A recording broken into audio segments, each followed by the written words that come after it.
The Naga Intellectual Forum, a civil society organization of Nagaland, has written to Prime Minister Narendra Modi seeking removal of Governor R.N. Ravi as centre's peace talk interlocutor.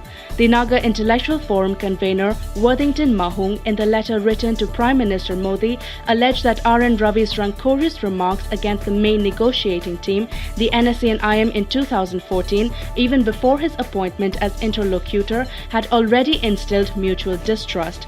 Referring to impasse between NSC and IM and the centre, the forum said that the present deadlock is the culmination of unbridled monopoly of the whole gamut of negotiation by an intelligence bureaucrat, the incumbent government of India interlocutor R.N. Ravi on the one hand, and deprivation of political expert to the peace process on the other hand. Taking a dig at Ravi, the forum said that R.N. Ravi's brusque handling of the peace talk, including the serving of a 3-month ultimatum from August to October 2019, is tyrannical and dictatorial in nature. President of National People's Party (NPP), CONRAD K. Sangwa, has appointed NKAYISII as interim president of the party's Manipur state unit. CONRAD K. Sangma, in a statement, said that NKAYISII will exercise the powers of the state president in accordance with the constitution of the National People's Party Manipur state unit in consultation with the Central Election Authority within a time-bound manner. NKAYISII was elected to the Manipur Legislative Assembly from Tadubi in 2017 Manipur Legislative Assembly election as a member of the National People's Party. He is the Minister of Tribal and Hill Areas Department and Fisheries in N. Biren Singh Cabinet.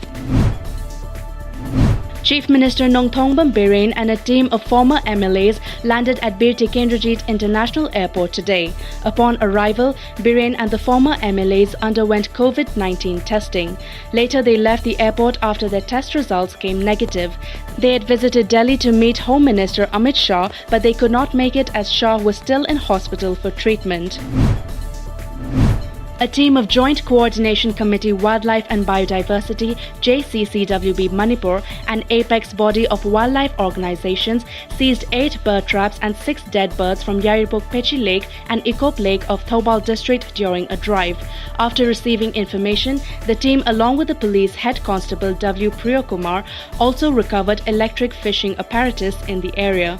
However, no one was arrested. Co-convener of the committee and chairperson of Yening Animal Foundation, Sapna Laishram, warned that those who try to harm the wildlife and the environment will be punished under Wildlife Protection Act 1972 and other relevant acts. Social worker Thongam Shanti of Moirang, in association with Moirang Kendra Progressive Front (MKPF), today extended financial aid and other essential items to the family of Ningthojam Ramananda, aged 24 years, a footballer. The young footballer from Ngangka Awang Laikai under Moirang in Bishnupur district is a national player and also represented the country in Asian Games. He is living with kidney and is currently undergoing treatment at JNIMS Hospital. MKPF General Secretary M. Uttam Kumar, along with other members, gave 2 bags of rice, 10 kgs of whole grain, 5 litres of edible oil and a sum of Rs 5,000 to the family. Social worker T.H. Shanti assured of contributing Rs 50,000 from his side for Ramananda's kidney transplant. Khangembam Nabakumar, a former BJP candidate, handed over edible items, face masks and hand sanitizers to the volunteers of Ithai Kuno Development Organization for distribution to the inmates of a COVID-19 quarantine center at Ithai Public School. Nabakumar also gave awareness to the inmates and urged them to follow government SOPs.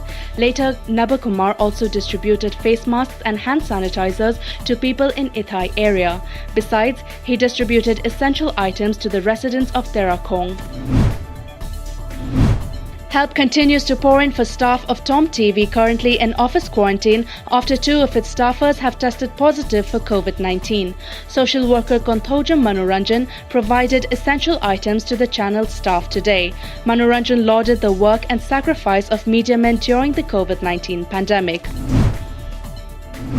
Uripok Assembly Constituency Ward No. 6 Corporator Thorangbam Indrajit, also known as Boy, in collaboration with COVID-19 Relief Committee Ward No. 6 Imphal Municipal Corporation, today distributed essential items to around 30 households of Uripok Khoisnam Lekai, Achom Lekai, Polem Lekai and Khaidim Lekai, which are containment zones. Indrajit stressed that it is high time for all local clubs to start helping the people.